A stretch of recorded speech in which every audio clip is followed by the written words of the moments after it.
What is up, everybody? Thank you so much for tuning in to another episode of the Anti-Gravity Group podcast. My name is Braden Carlson.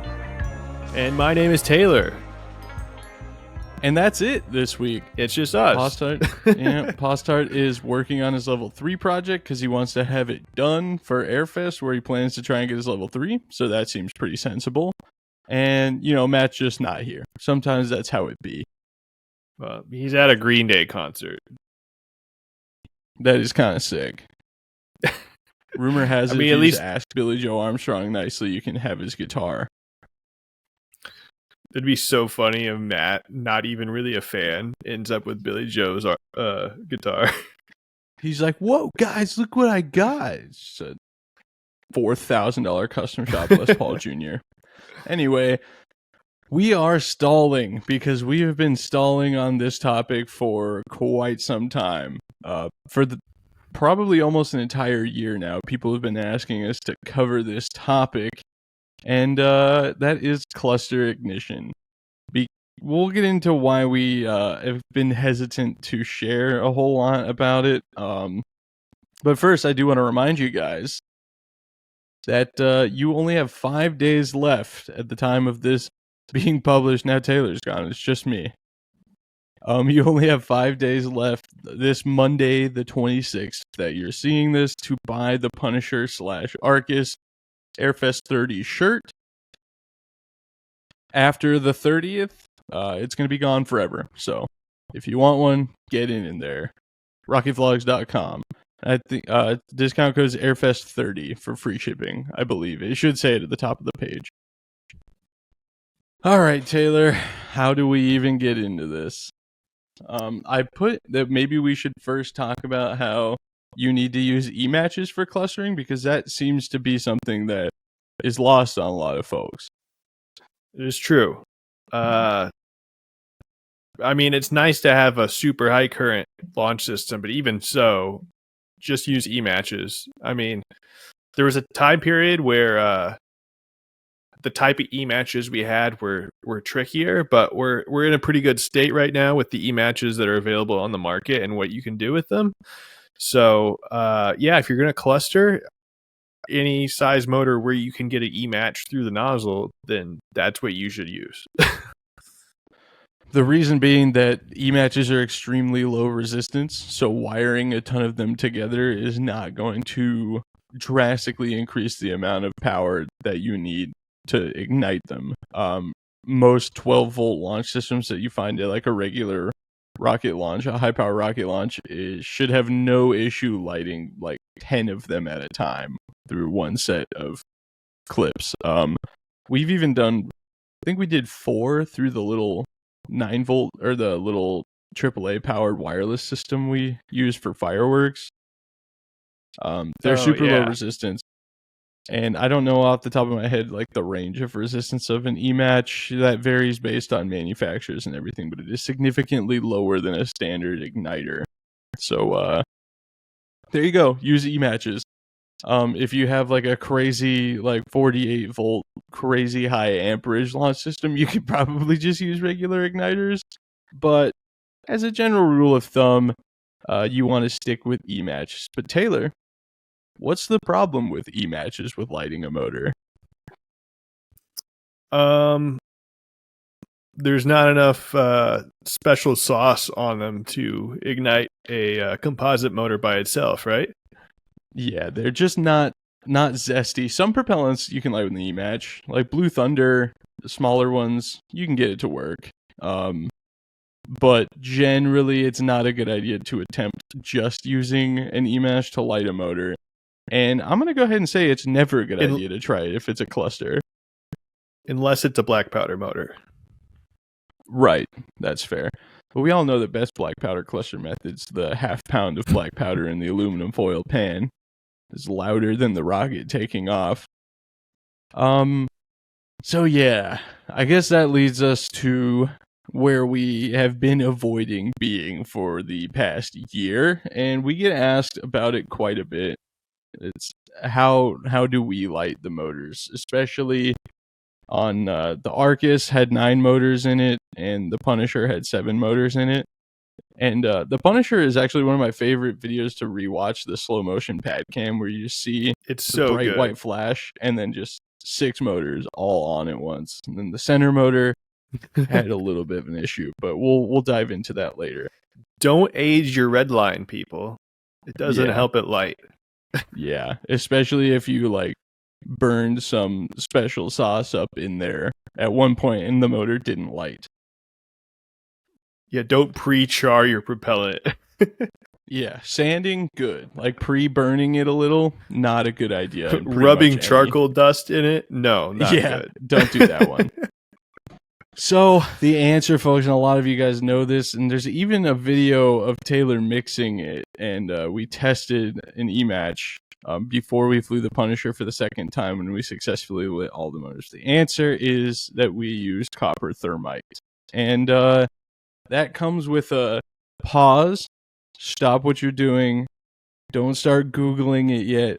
Don't start ordering chemicals. Just please hear us out a little bit, because the first thing I want to say is that this podcast, I'm looking into the camera. If you're not watching the podcast, you're just listening. This is not a how-to. This is not a tutorial. This is not a recommendation by us of what you should do.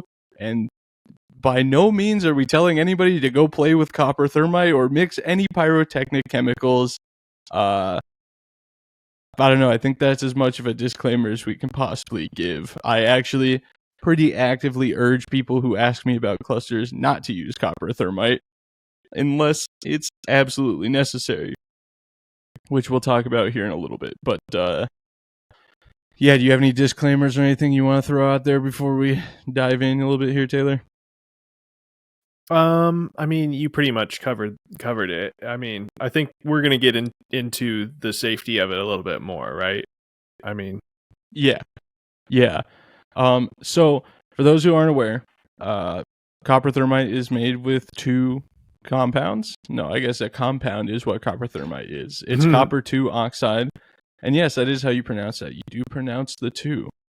I'm pretty sure. I don't know, transition metals and, listen, periodic we didn't table finish college stuff. Okay. Yeah, we both dropped out, but copper 2 oxide and aluminum powder. How am I doing so far, Taylor? That's it. 2 of 2. All right. Now there is I'm not going to elaborate, but there's a lot of different types of aluminum powder, and you're going to need to talk to a expert, your mentor, if you are going to dive into copper thermite. So I'm not going to tell you what kind you need. Yeah, and you might find, even if you are prepared and know what you're doing, that some launch sites may just prefer that you don't even consider using copper thermite in the first place. So before we get further into this, we're really dragging our heels here. But before we get further into this, make sure your launch site is even cool with you using copper thermite in the first place. And the first thing I want people to do, if you are going to pursue further, read this paper. It's by a friend of the podcast, David Reese, along with Darren Wright and Stephen Sun. It is called Copper 2 Oxide Aluminum Thermites for Solid Rocket Motor Ignition. There's a lot of really helpful information in that paper. Copper thermite is a pretty stable compound in itself, but it is still something that you really have to understand that you're quite literally playing with fire here. And if you have no experience in the world of pyrotechnics, which fortunately Taylor and I both did going into this, you really, really need to take your time to understand what you're doing. So, and further, I mean, I would say if you are asking questions about copper thermite that you cannot figure out the answer to yourself, then you shouldn't be using it. I mean, that's pretty much as straightforward as it is. I mean, it's not something that you should play around with, really. Right. The Pyrotechnic Wiki is actually a great resource as well. They have a few different thermite compounds and the breakdown of everything there. Importantly, the stoichiometric ratio of copper 2 oxide to aluminum powder. But as far as like where we're buying this stuff and what mesh aluminum powder we're using, I don't really feel comfortable in just giving this information out, because it's a little bit of a liability in our case to sort of, put it in your hands how to do this. And what we're suggesting here is that you read this paper from David Rees, Darren Wright, and Stephen Sun, commit all of that to memory. Do as much research as you possibly can in understanding what's going to affect the burn rate of copper thermite. I'll throw a little hint your way. There's a reason we're not discussing what size aluminum powder to use, or what mesh of copper. There's just a whole lot of information out there. There's a lot of rocket people that have been doing copper thermite igniters for a really long time. And a great place to start is to find somebody who has done it successfully, knows what they're talking about, and can give you the sound advice and hopefully a helping hand if it's somebody local to you. But yeah, I'm just kind of rambling here, Taylor. You're the mixing man. I'll leave it up to you how much you're willing to throw out there. I'm trying to find a way to get the point across about why it's so dangerous. So, if anyone is familiar with flash powder, that's what makes pretty much all of the booms you find in pyrotechnics. Flash powder is extremely volatile. Yeah. It's not the most sensitive. It is sensitive, but it's the burn rate is extremely high. And even if you use the wrong mesh of aluminum in thermite, or if you contain it wrong, it rides the line of flash powder like closer than it really needs to for what we're doing. Basically, what so like basically, if you're not careful, you could create a explosion, and you don't want to do like an explosion big enough to KO your motor, or if you're just playing around with it, you could lose some fingers. Yeah, you could die. But what thermite does that flash powder doesn't do is reach obscenely high temperatures and throw molten copper everywhere. And that's something you can't come back from. Yeah, that's why it works so well. It's not actually a great gas generator. You're basically just very aggressively throwing copper onto the face of the propellant, molten copper, and it just instantly lighting it. It is also worth noting that, like, with an Aerotech motor, we've never really experienced it because we haven't done it a lot, but apparently it's quite bad for your seal disc and forward closure as well. So, just keep that in mind, I suppose. Those things aren't cheap to replace. If you're close enough, if you end up with a situation where it goes off and you're close enough to be caught in the fire of that molten copper, it's going to burn down to your bone. It's going to be hard to come back from that. So that's basically those are the two things that makes that why we emphasize the safety so much. It's not like having a little bit of black powder go off and you singe your eyebrows a little bit. It's like you're going to have you're going to the hospital, and it's going to be a bad situation. Which is why we advise really only considering copper thermite if, like I said earlier, your club is okay with it, and if it's really, really something that's necessary. Like having a 200-pound rocket with 7 motors in it, or if you have a rocket with like a 2 or 3 motor cluster dead up the middle, and you could have really big issues if they don't light at the same time. Sorry, Art and Bryce, to throw you under the bus, but that's kind of what we saw happen with the Jayhawk at LDRS in Wisconsin. Fortunately, the second one came up to pressure before it left the rail, so it wasn't too detrimental. But I think they did. I think they used thermite. Did they? Yeah. I'm actually not sure, but at any rate, that's whether or not they did. It's a good example of what can happen if a funky cluster like that doesn't light together. But yeah, I mean, Taylor's a good bit more knowledgeable on how much to use and what to use. And after we talk about this, I think maybe we should backtrack a little bit for people who are like dead in the cluster zone that don't really know anything. We'll talk about how to wire it up and everything. It's just a little bit hard to describe in audio format. What we should do is a video at the pad when we're doing the Punisher this year. Just a quick little how to cluster video. That is kind of hectic, that part of it. If it was just me by myself, that would be a lot to do. It was a lot. I mean, I had my dad when I flew the Honest John that 5 motors, and I was really kind of the only one tracking what was going on. So I set that all up myself. I think Postar was there too, actually, at the pad with us. Postar's a good helper. Yeah, it helps to have somebody who knows what's going on, big time. And you don't have to tell give them us some more, everything to do. Give us some more copper thermite breakdown. Let's just assume somebody... Oh, go ahead. Well, I was just going to say, we talk about the situations where you absolutely need it. I would say 75 millimeter and above is where you really... It helps so much. Yeah. Because anything smaller than that, you're going to be able to get it to come up to pressure pretty easily, regardless of the type of igniter you're using. Yeah, I can already see the comments.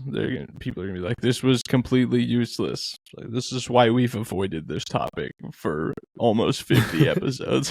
Yeah, we're not gonna give you instructions on what to do. But let's assume somebody understands what they're up against. They've learned what they should be using in terms of sizing of particles and how much they should be making, and highly recommend the diaper method for mixing. And if that sounds out of left field to you, probably don't start ordering chemicals. Actually, probably is not the right word. Definitely don't is the correct verbiage there.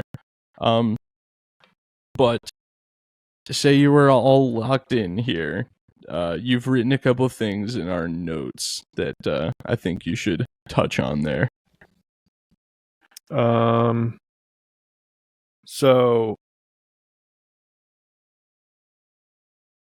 make batches only sized to your igniters. Don't go mixing a big pile of it. It's just not safe to do. And when I make the igniters for the Punisher, I don't like to make more than 10 grams at a time. It's just not. I do it when I've made flash powder for fireworks stuff. It's kind of the same thing. It's just, if something were to happen, you're lessening the damage, we'll say. And the more is not the merrier here. And it's easier to deal with, as far as you need to make sure it's mixed properly.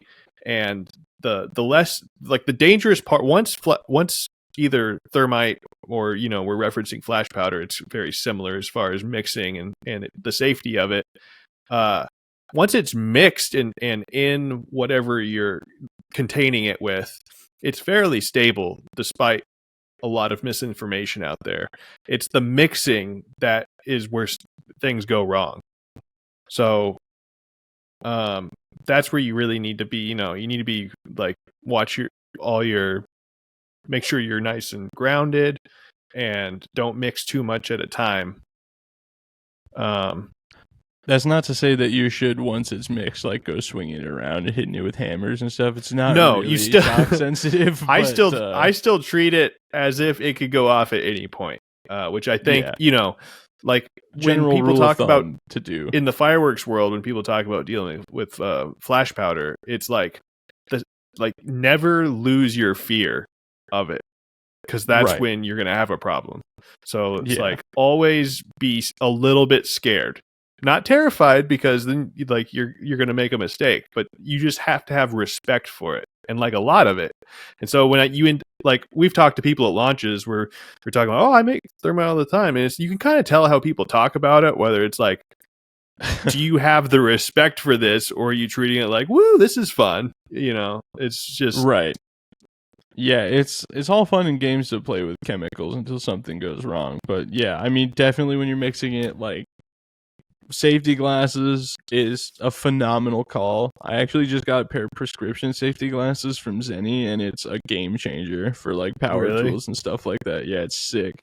But long sleeve shirt, like we talked about, the molten copper burning at a few thousand degrees is going to go right through the shirt, but you might just get lucky if something goes wrong, and you'll get, right as it's burning out, it gets to your shirt instead of your skin.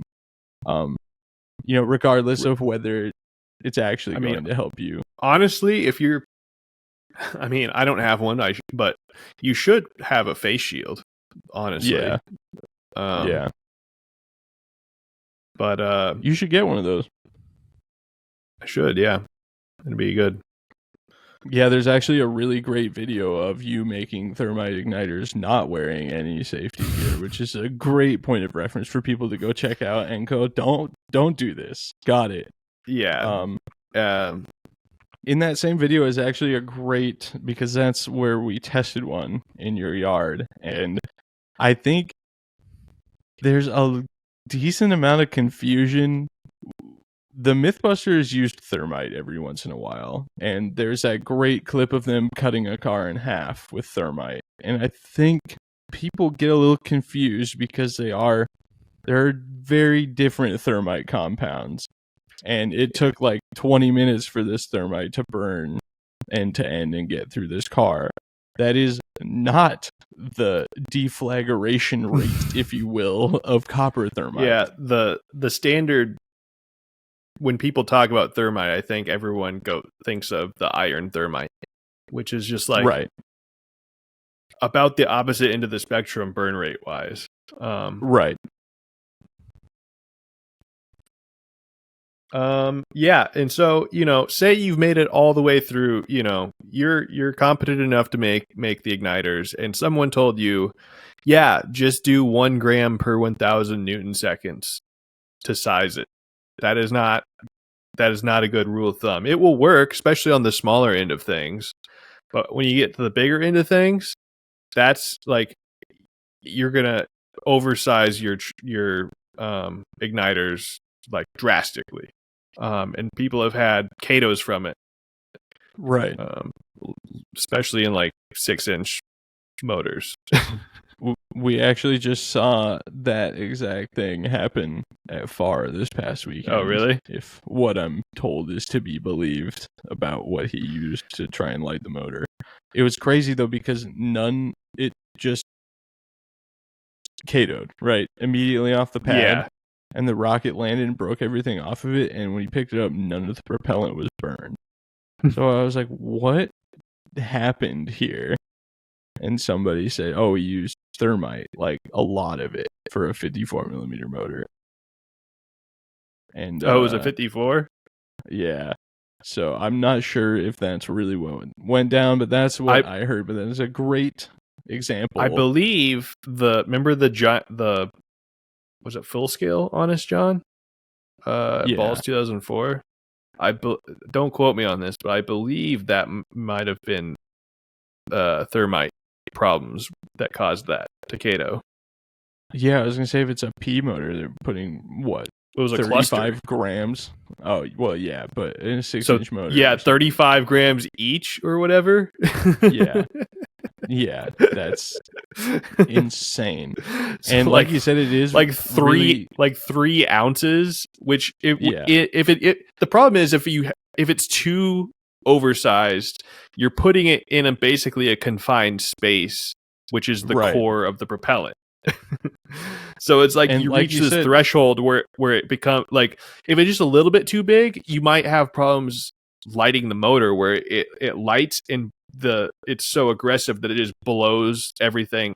It pops real hard, right? And then the motor slowly comes up to pressure.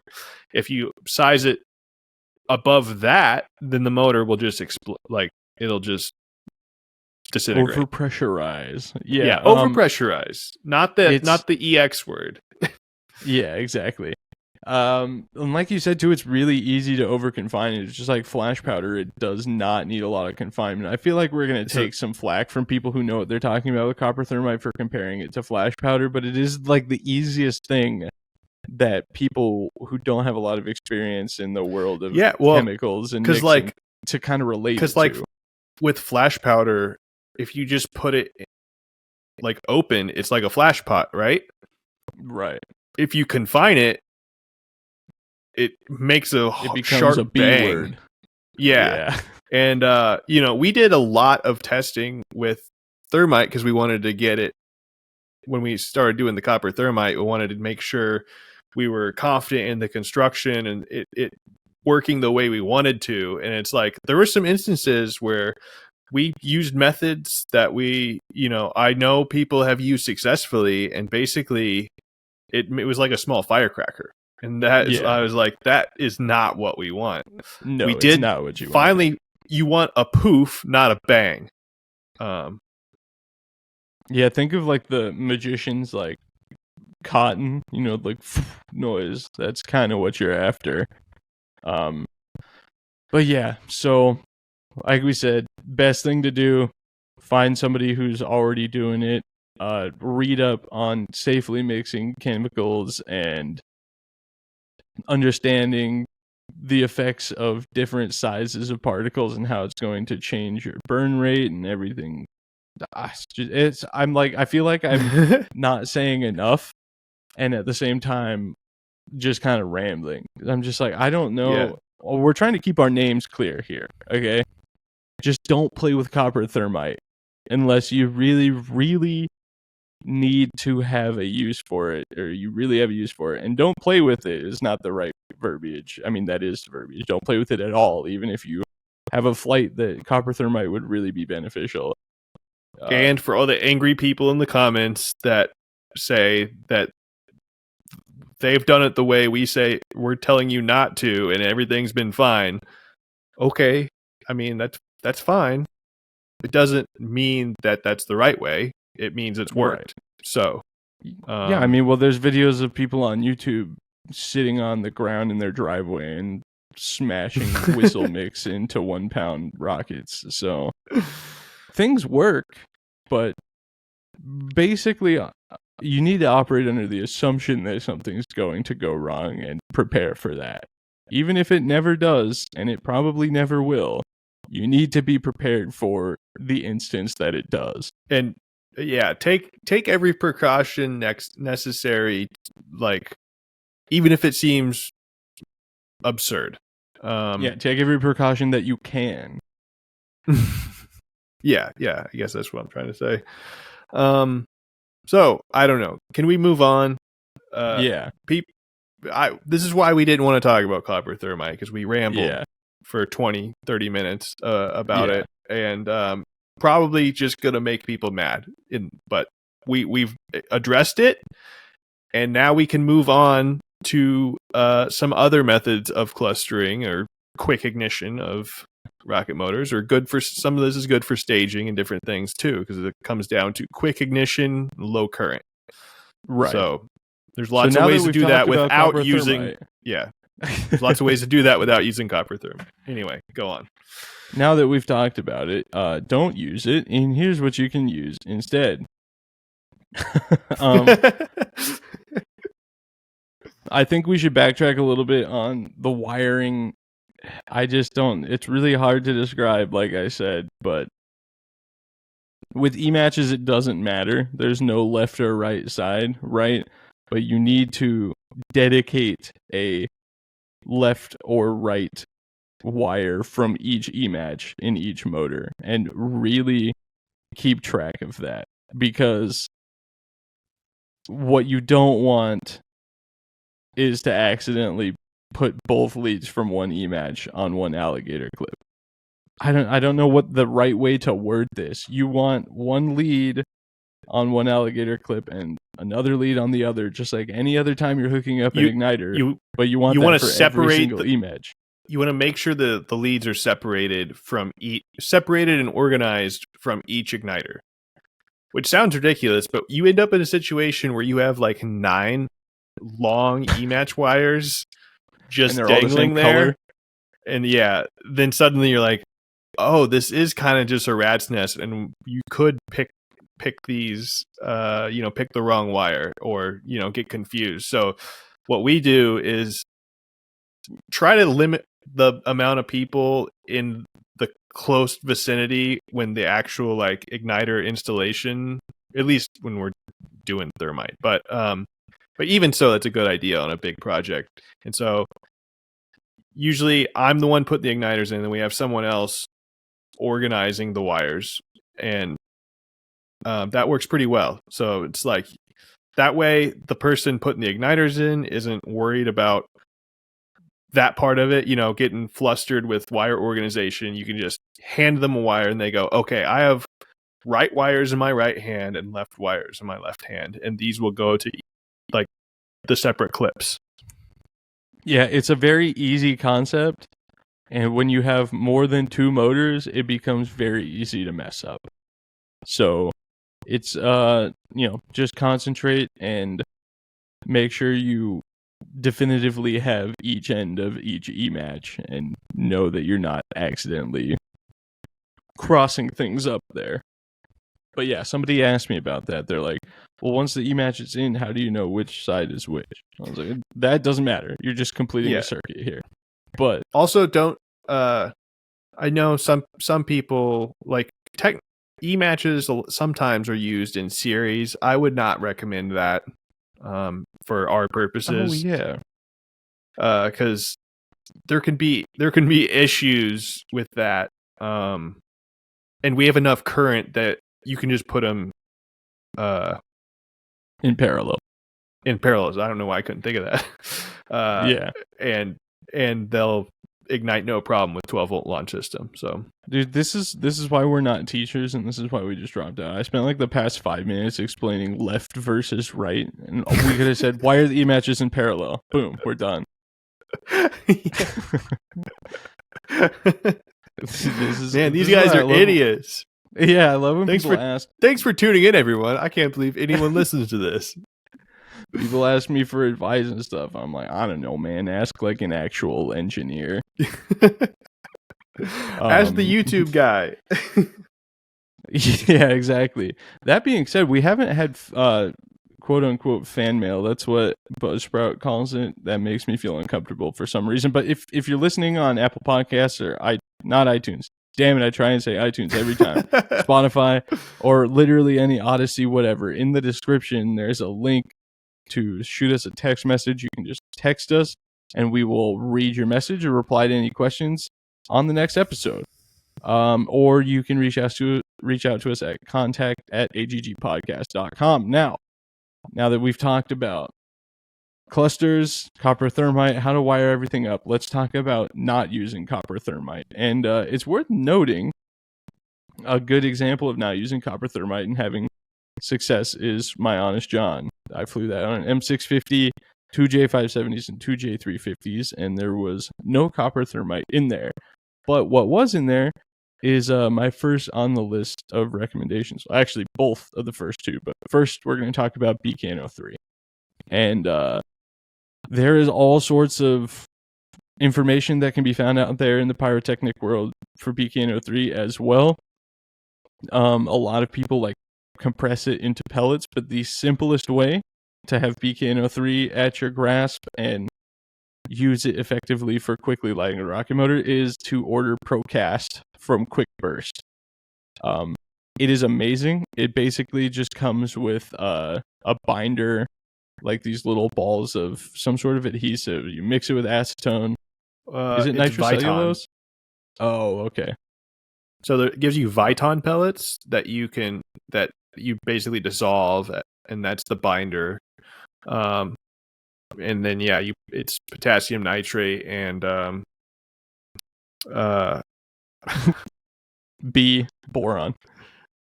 Yeah. I It's could potassium not nitrate think of and it. B. Yeah. But what's really nice about the Procast kits is that they come in pre-measured pouches, and then you just mix it into a little cup with your binder and some acetone, and it'll dry out eventually, but you can just drop some more acetone in it and reactivate it. You dip your igniters, or what I did for the M650 in the middle of my Honest John was I painted the top of the grain inside the core with a good amount of it. Such a good amount, in fact, that my Moonburner M lit before my 438mm J motors, which is a great case for how good BKN03 can work, because that's not an easy motor to light quickly. But it did it. And yeah, I don't know. Have you used BKN03? I have, but I kind of bought a kit and just experimented with it, and so I was trying to make pellets, and so you can, but I was doing it wrong, or I didn't have the right. Something wasn't right. I don't know. So I want to go back to that. But basically, like Braden talked about, Quick Burst sells this stuff called Procast, and it's essentially it. I've seen some people ask, well, what is it? Oh, this is BKN03. It is, but it's really BKN03 pyrogen. Like it's a Right. if you know what igniter pyrogen is, it's in that form, but you can do different things with it. So you can dip a straw in it and make pellets.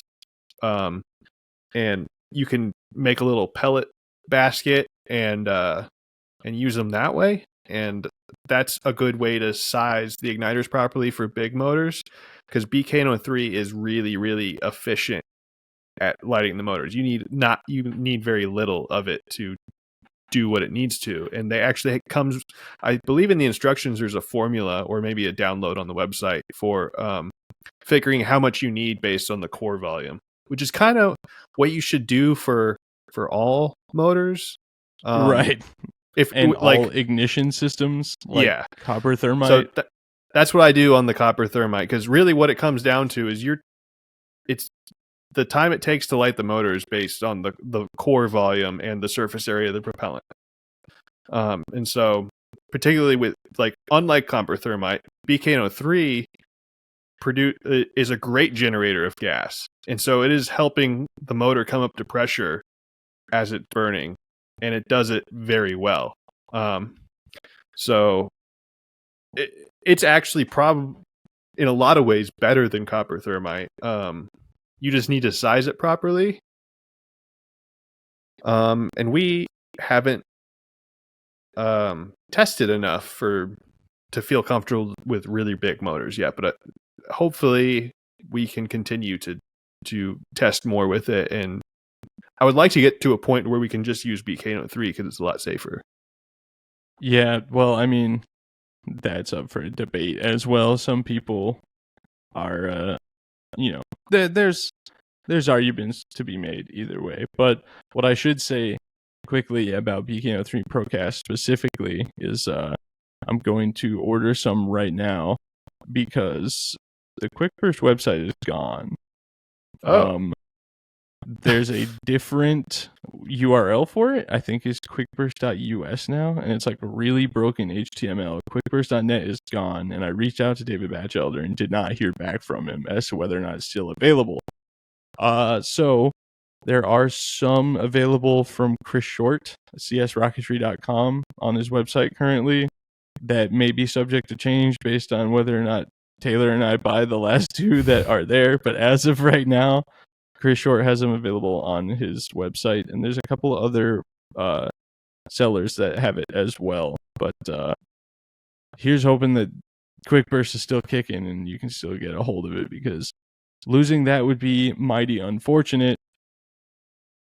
But that does lead us to our next alternative, I suppose, and that is Pyrodex pellets, which, again, as with anything in the world of rocketry, there's a matter of safety to be discussed.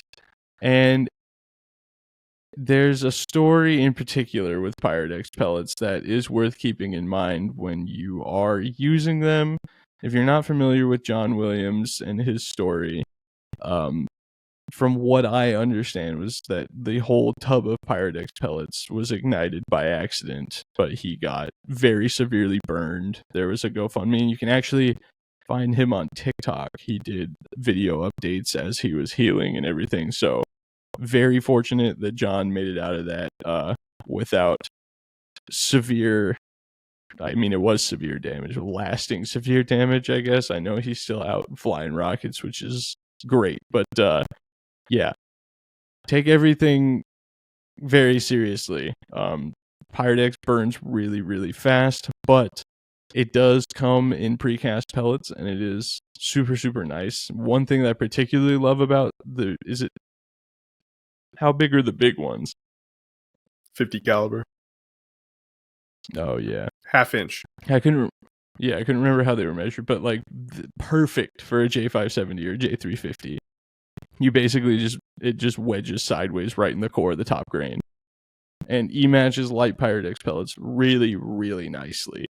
If you actually, all the J570s and J350s in my Honest John flight, if you go back and watch that onboard video, you can see all 4 of the outboard igniters get spit out as soon as all the igniters fire. And I'm convinced that those motors only lit because of the Pyrex pellets that were in the top of the propellant.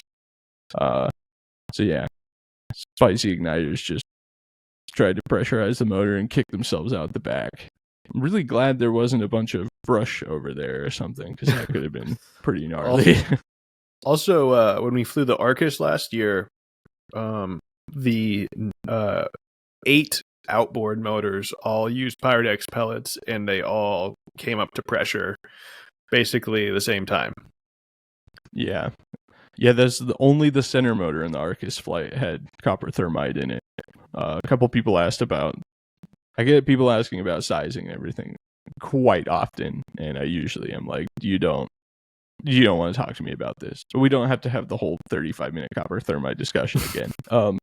What's really cool about Pyrex pellets is, who did you hear the gluing them thing from? I know some people have done like toothpicks into the delay grains on 54, I think I got that like, from Justin Ferrand. Okay, that's what I thought, but I couldn't remember. But yeah, we just CA'd Pyrex pellets directly to the delay element on those 54mm and 38mm motors. Yeah, you can do that on 75s too. Yeah, it was super nice. What I really love about them too is that, like for 75s and 98s, when you can fit big things up the nozzle, it's really convenient that the Pyrex pellets have a hole in the middle of them, and they go like right over a 1/8 inch dowel. So you can just tape an E-match to the top of the dowel and then stack the Pyrex pellets directly on top. And then you just have a magical Pyrex igniter. Yeah, I'd like to play more with Pyrex pellets too in the bigger motors, because it's like you wouldn't like to play with them, Taylor. I would like to test some ignition techniques using Pyrex pellets in motors larger than 3 grain 75s, because I just don't have much of a ref. Because I remember we used Jim Scarpine when he flew that 3 grain L. He put an igniter in there that had 2 pellets, and it basically came up instantly. Yeah, it was awesome. The L1256. I know a Pyrex pellet igniter will light any motor, but it's like, I know there's a sweet spot for like getting it to light quickly. Yeah, right. Because like with the smaller motors, a pellet's kind of a lot for the core volume, so it's just like that will light it quickly. But once you get and that kind of is the name of the game with clusters, is like you want to light things fast. I thought about recommending Thermalite here, but for one, you can't find it. I don't think it's been manufactured since like the 70s, and a lot of people have it kicking around. Yeah, it is regulated. A lot of people have it kicking around. I don't know what the legality of just having it is, but that stuff works really great for lighting a motor, but it I think I you're supposed to don't have a have any. layup. Yeah. Well, you're supposed to have one of those for some other stuff too, but not motors anymore. Shout out to the folks that were around for that era. Man, oh man. But yeah, Thermalite was great for getting motors too light, but even if you could get your hands on it, I wouldn't have any idea where to start in terms of trying to get it to light a motor quickly. Because it burns slow. That's kind of the point of it. You just sit there and cook it and the motor will light. But I will say, like, especially with similarly sized motors, it doesn't necessarily need to be instant on ignition. It just needs to be like reliably the same. So, right. I mean, like a dipped E-match is still not a bad way to go. There was about 10 or 15 years where there were no E-matches on the market that would light pyrogen because they burn too quick. But we've had good luck with the orange ones that are from China. They seem to burn a little bit slower, and I've personally dipped those in Procast, and I don't think I've had a single one fail. That's what I lit my M650 with the Procast. But that's not it. That was an MJG one with. But in a smaller motor, a dipped E-match, or in a bigger motor, a dipped E-match with the sliver of Blue Thunder. I mean, it's hard to go wrong. Yeah, like Taylor said, you don't necessarily need instant on, but you need them to pressurize together. But if you had such an extreme instance, I mean, a good example would be our giant Arcus, which had a 98, 454s, and 438s. Like that big difference in like motor size, like a 38, even with our standard igniter, is going to come up to pressure so much faster than a 98 millimeter motor with a regular igniter. Assumption I was operating under on my Honest John when I accidentally lit the slow motor in the middle that wasn't enough motor to safely fly the rocket before everything else came up to pressure. Dude, that was like slow motion to me. I watched that motor light and I was like, there is no way this is happening right now. And then all the J's lit and I was like, thank God, dude. I don't know. Honestly, how with that's the possible. amount of outboard you had, it probably would have been better just to let it ride with less augmentation. Yeah. I just didn't want it to like start coming back down and then light the end. I should have done an M1315, but I was scared it would rip the rocket apart. And based on how fast it flew with just the M650 in there, it might have.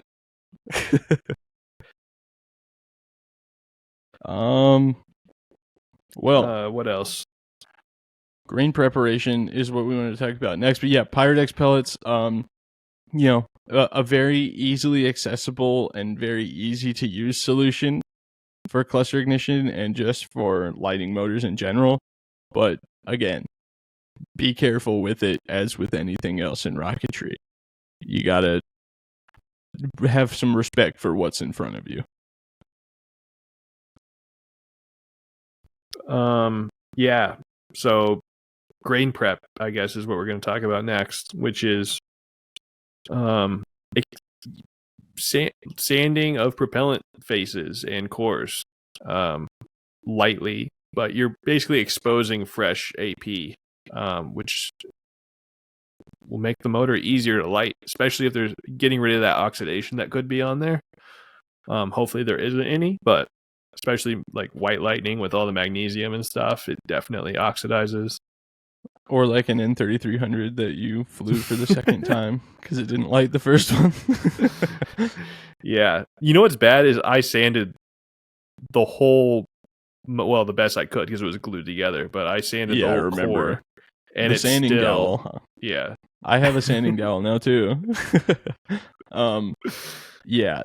The one thing I do want to note with that though, don't sand green propellant. Just green's hard to light. And don't sand sparky propellant. Oh yeah, because there's big chunks of titanium in there. Yeah, but green propellant, well, I guess CTIs is fine, right? That's barium carbonate. Yeah, I mean, barium compounds at all is not great, but barium nitrate especially. is not to be messed with. I actually pretty much got rid of every green AMW motor I got because I got some motors from '05. And green is notoriously hard to light once it's aged in the first place. But yeah, you want like a full hazmat suit and respirator if you're going to go sand in some old green Gorilla or old Mojave green propellant.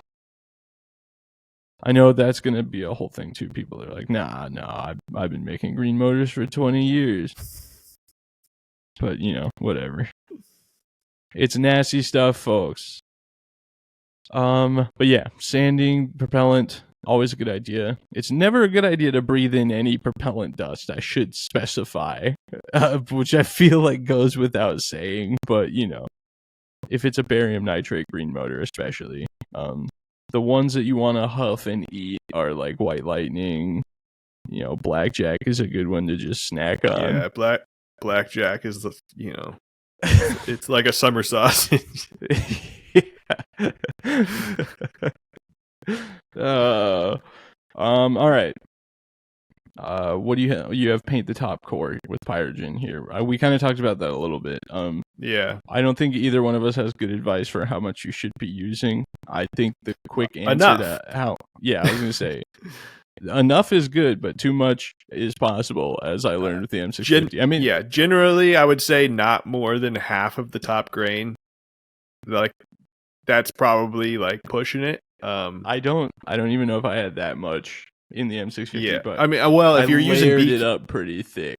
If you're using BK03, definitely like not very much. If you're using just like old school, like regular magnesium based Pyrogen, you could use quite a bit because you're basically just making a big igniter up there. Well, and this kind of goes back to not necessarily needing the things to light fast, but needing them to light together.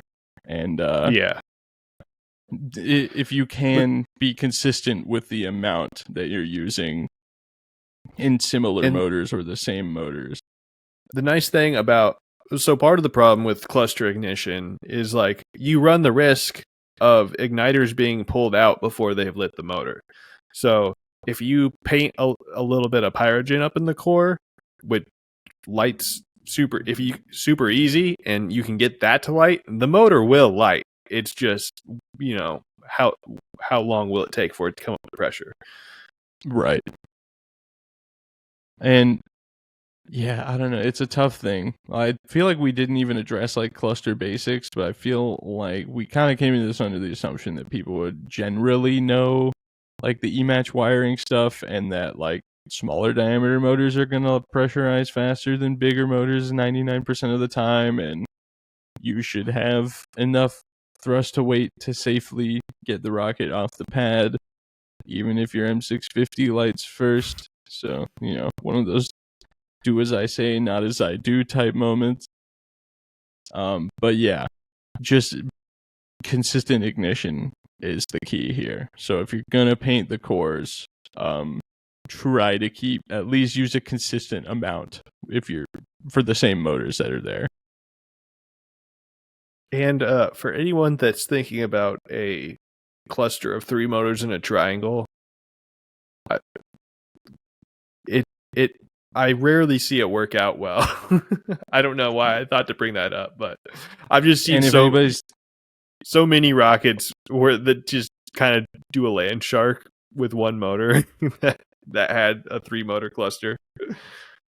And if anybody's considering like a 9-inch rocket with 2 98mm mounts side by side for some reason, just go ahead and don't. Just go ahead and put 4 54s and 4 38s in there. That makes so much more sense. For those who aren't in on that lore, the Arcus was originally supposed to fly on 2 N2000s, which is crazy, dude. That would have come apart so fast. Remember when we thought we were going to put K700s in it? Yeah. We're just like, oh, Mach 1.6, that is a bad idea. Dude, we should do an episode on all the things in hindsight that we were like, that was stupid that we've done or thought about doing. Our dumbest ideas. Write that down.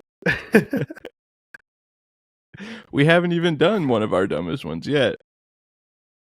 The MC? Yeah. Yeah. It's such a ridiculous call, but yeah, some people will actually know about the MC. All right, well, Shout out to the real ones out there. yeah, the live stream people that have gotten it out of us. I think we should wrap this up by hitting on one last time what you've put here at the end of the document, and that is test, test, test, folks. Whatever you land on, okay? Do plenty of research for one. I cannot say this enough times. This is not a how-to. There's no instructions in this video. We're not giving out any information on how to mix or play with chemicals.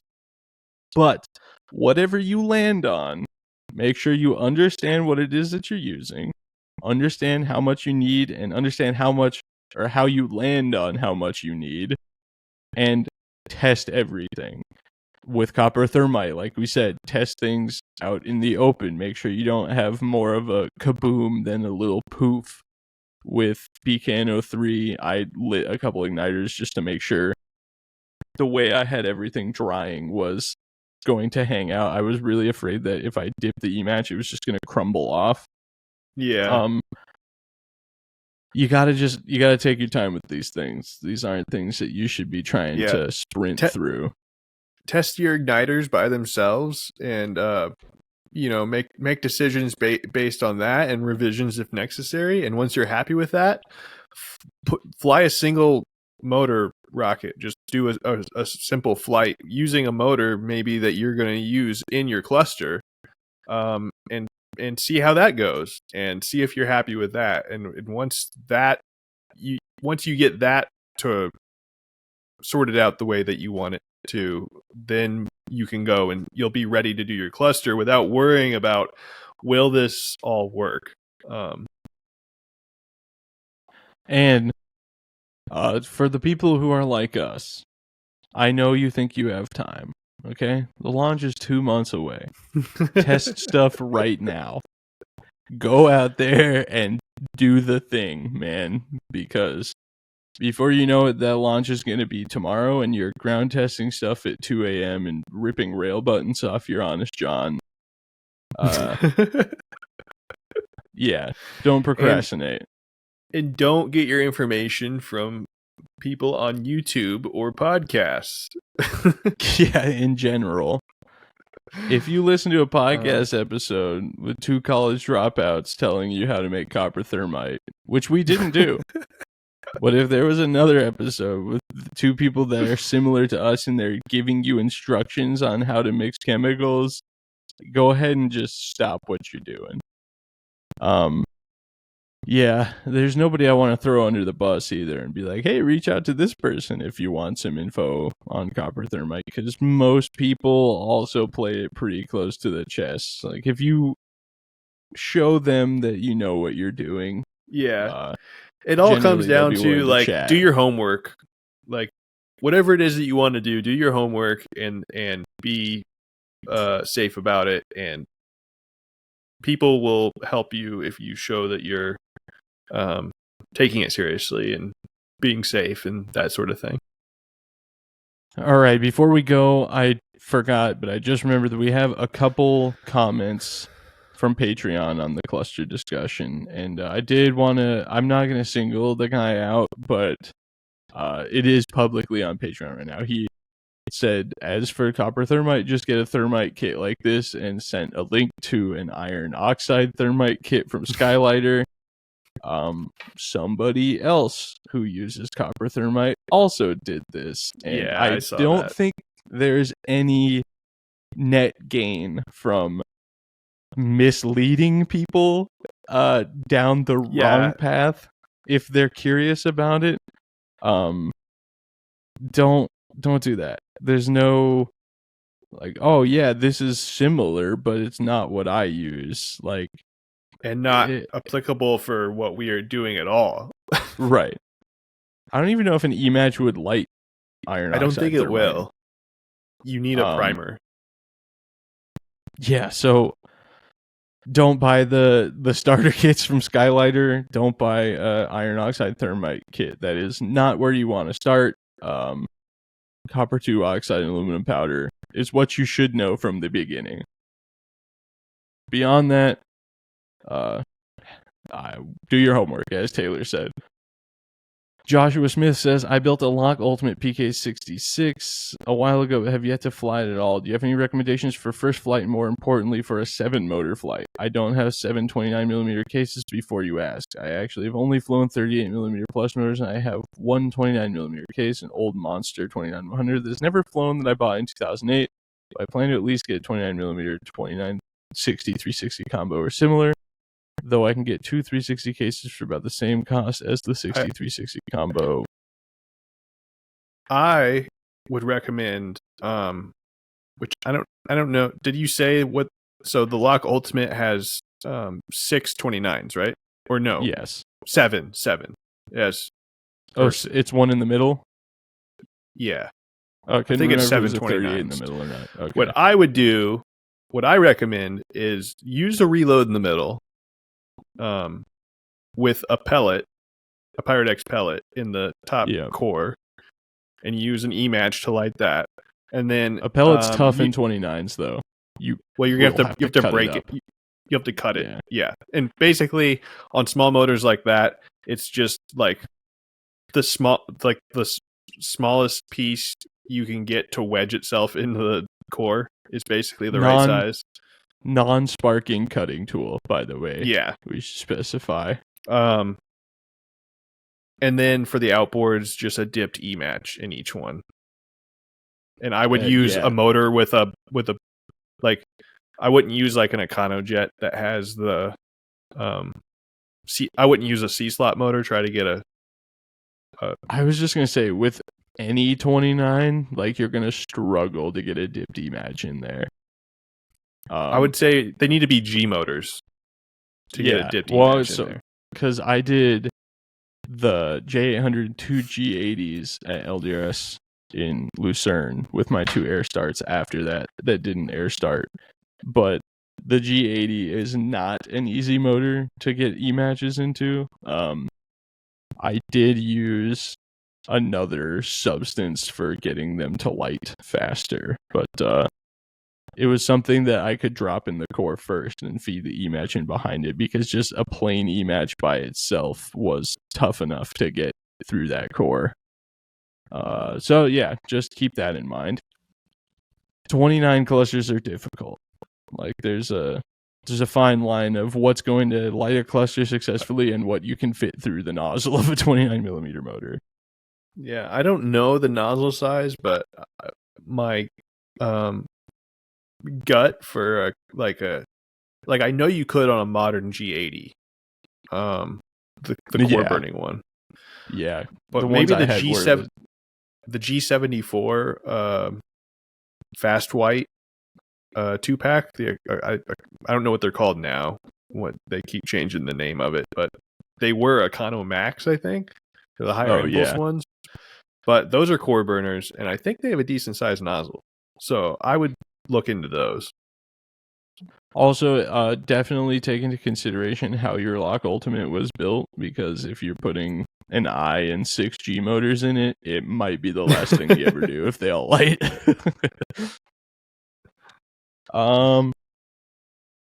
David Billia says, I've had an idea to do a cluster with a cascading air start as it makes its way up, and is it a thing to do that already? Basically, center motor to get it off the pad, then starting 2 more motors at, say, 100 feet and 2 more at 200 feet or something like that. Yeah, that is, we've talked about that a lot with the 12-inch Punisher, actually. Yeah, also, like, I can't believe I didn't even think to talk about this. A really safe way to cluster is to have a central motor that can lift the whole thing and basically air start all the outboards at first movement. Yeah, with electronics. Yeah. That's not a little more, though. I'll die on that hill. You gotta bang them all on the ground, man. I know. Yeah, I don't. Hey, there's a reason I'm not suggesting that I want to do it on our projects, but it is safe, and it is mostly the same as starting them all on the ground. Yeah, mostly, but yeah, actually, Wing Comfort did a really cool, like, staggered air start flight at NSL. It should be in my NSL video. I missed it. I was upset. I didn't film it very good because I was like, oh, there's a big open space. Finally, I can film something. And then as his rocket was like, they were in the countdown and the fire truck started backing up at me. I was like, that makes sense. That explains why there's a big gap here. So I was like trying to record it while I was walking backwards. So the footage is pretty bad, but it had the Loki M1378. Is that the 54 millimeter one? And then some outboard motors. It was really cool. And then David Bilia asks, I hope I'm saying that right, Bilia. Also, what are the best practices for clusters without a center motor, 2, 3, or 4, where if one does not light, it's going to get a little wonky? Taylor touched on this a little bit earlier. I mean, you answered it. It's going to get a little wonky. Yeah. But yeah, I mean, like I said, just if you consistent ignition, you need them all to happen at the same time. A symmetric motor combo is going to increase your chance of you getting lucky.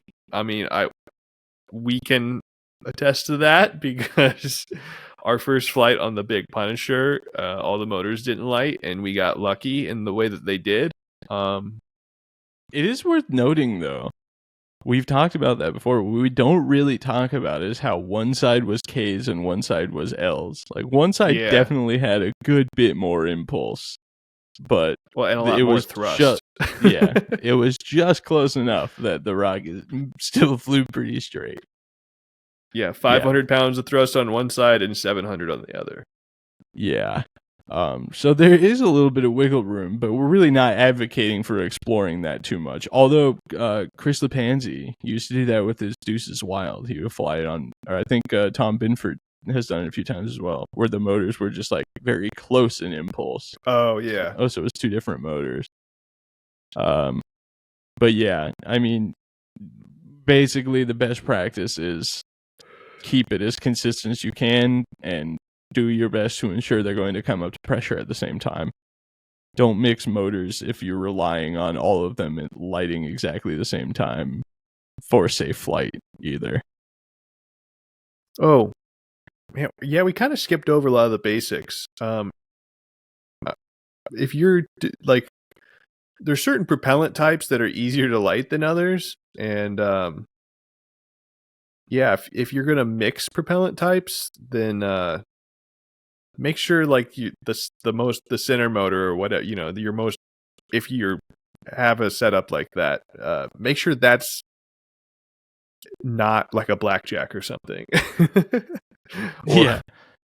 Or like Braden, a moon burner, because that's usually hard to light, although he made it work. It's funny that in hindsight, we were all like, that's a bad idea. But when it was happening, when I ordered the motors, we were all like, this is going to be sick. And the second, it was in the back of my mind, the second that thing crawled off the pad, I knew exactly what happened. I was like, no shot. I just lit that moon burner before the 38Js. Yeah, it was almost devastating. So yeah, make better decisions than I did, I suppose. I think that's pretty much all we could touch on. I think a great thing to do for this episode is we'd almost probably have enough info coming in to emails and fan mail and stuff that we could have a follow-up episode correcting everything we said wrong. But yeah, we do occasionally do a fan mail episode. So actually, if you have anything to say about clusters or any further questions, or just want to call us stupid, we could do a whole episode of addressing addressing our how wrong we are and how stupid we are. Dude, imagine if we made an anonymous inbox available. The amount of people that aren't going to say anything to us otherwise. That would actually be pretty good content. Yeah, it'd be fun. That's a great idea, honestly, for the one of the bonus episodes. We have like the games. Yeah, it's like basically the mean tweets segment that Jimmy Kimmel used to do. All right, well, I think that's pretty much all I got. What about you? Yeah, I mean, we could just keep going, but everyone, I'm sure, is tired of hearing us ramble. So if you're still here, shout out for making it. We're sorry. My name is Braden Carlson. You can find me right here on YouTube at Rocket Vlogs. You can find me on Instagram at BigB1011. That's my Snapchat as well. I've been trying to post more videos and stuff on Snapchat and just what's going on. And TikTok, Braden Carlson 6. Yeah, that's all I got. My name is Taylor, and you can find me on YouTube at The Rocket Channel. And if you want to, I don't post a lot, but I am on Instagram at TJSnakes with a Z. We are half of the Anti-Gravity Group, and this is the entire Anti-Gravity Group podcast. We will see you next time.